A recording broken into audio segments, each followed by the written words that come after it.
윤석열 대통령 측은 비상계엄 선포 이유 중 하나로 하이브리드 전쟁을 들었습니다.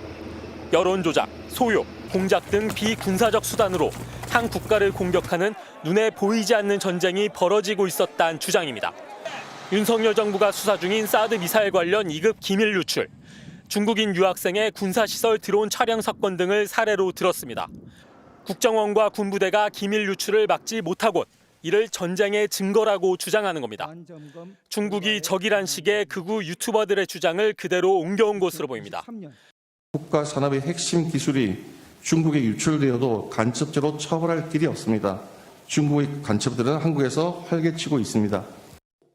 나아가 야당이 하이브리드 전쟁에 동원되고 있다는 듯한 주장도 합니다. 야당 반대로 간첩법 개정이 안 되고 있다는 겁니다. 사실이 아닙니다.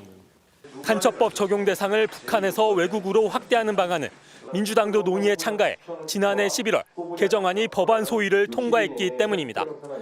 급기야 무기 수출 전 국회 동의를 받도록 방위사업법 개정을 추진하는 것도 하이브리드 전쟁이라고 했습니다.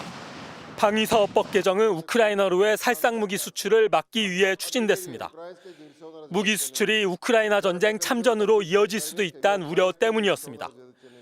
윤석열 정부의 폭정을 견제하는 국회의 당연한 활동이 국가에 대한 공격이란 논리입니다.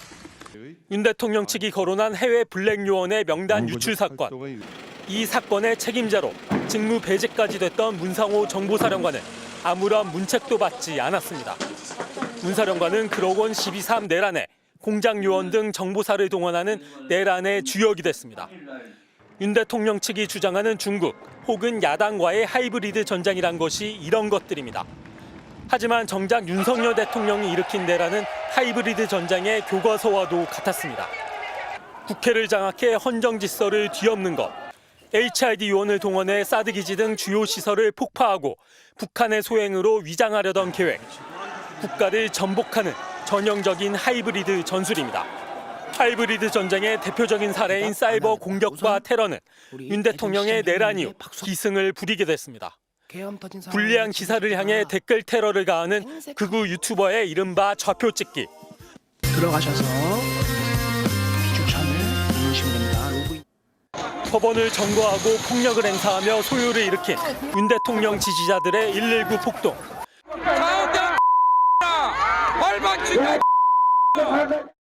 윤석열 대통령 지지자들이 헌정 질서를 유린하고 국가 내부에서 테러를 가하는 하이브리드 전쟁을 충실히 수행하고 있는 겁니다. MBC 뉴스 이덕영입니다.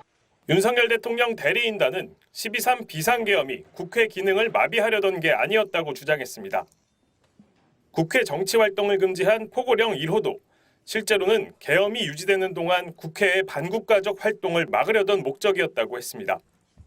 그러자 재판부는 국회의 반국가적 활동이 뭐냐고 여러 차례 캐물으며 의문을 제기했습니다. 도대체 국회나 지방의회의 반국가적인 활동이라는 게 뭐냐, 막으려고 했던 그거를 밝혀달라, 이런 말씀입니다.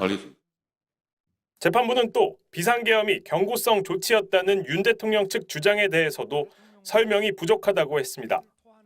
왜 무장군인을 투입했는지 밝혀달라는 겁니다. 국회에 병력을 투입한 것은 야당의 망국적 행태를 알리기 위한 것이다라고 쓰셔서, 그럼 병력을 국회에 투입한 것과 야당의 행태를 알리는 것이 어떤 상관관계가 있는지를 설명해 주셔야 될 것 같은데 그 부분이 안 나와 있어서 그러면 추가적인 그 부분에 대해서는 추가 보충서나 답변서에 보충 설명으로. 윤 대통령 대리인단은 평화적 계엄이었다는 주장도 이어갔습니다. 대통령이 진짜 독재를 하려 했다면 사람들 몰래 계엄을 했을 거라고도 했습니다. 군부 쿠데타처럼 그랬으면은 대통령도 바보가 아닌 이상은 국회 단전단수를 하고 어두워서 못 들어오게 만들어 놓고 그다음에 언론을 통제해서 사람들이 국민들이 이런 상황을 하도 모르게 하고. 윤 대통령이 직접 국회의원 체포를 지시했다는 수많은 증언에 대해서도 무책임한 매수 의혹만 제기했습니다. 너무 그분들의 진술이 일치되기 때문에 어떤 시나리오에 맞춰가지고 이런 진술에 대해서 어떠한 반대급부라든지 연금, 군인들은 제일 두려워하는 게 연금이 사라지는 거라고 그러답니다. 이런 주장이 2시간 가까이 이어지자 재판부가 결국 변론을 제지했습니다. 러시아와 우크라이나 전쟁을 보십시오. 이미 그 전쟁은 2014년에 크리미아를 반도를 점령했을 때부터 그 민족 간의 어떤 갈등을 이용해서 발언을 제한하겠습니다. 앉으십시오. 다음 순서 진행하겠습니다. 재판부는 2월 6일과 11일, 13일에 6차, 7차, 8차 변론을 신속히 진행하겠다고 밝혔습니다.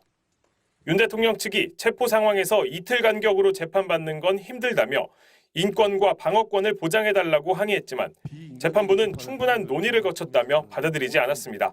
MBC 뉴스 윤상문입니다.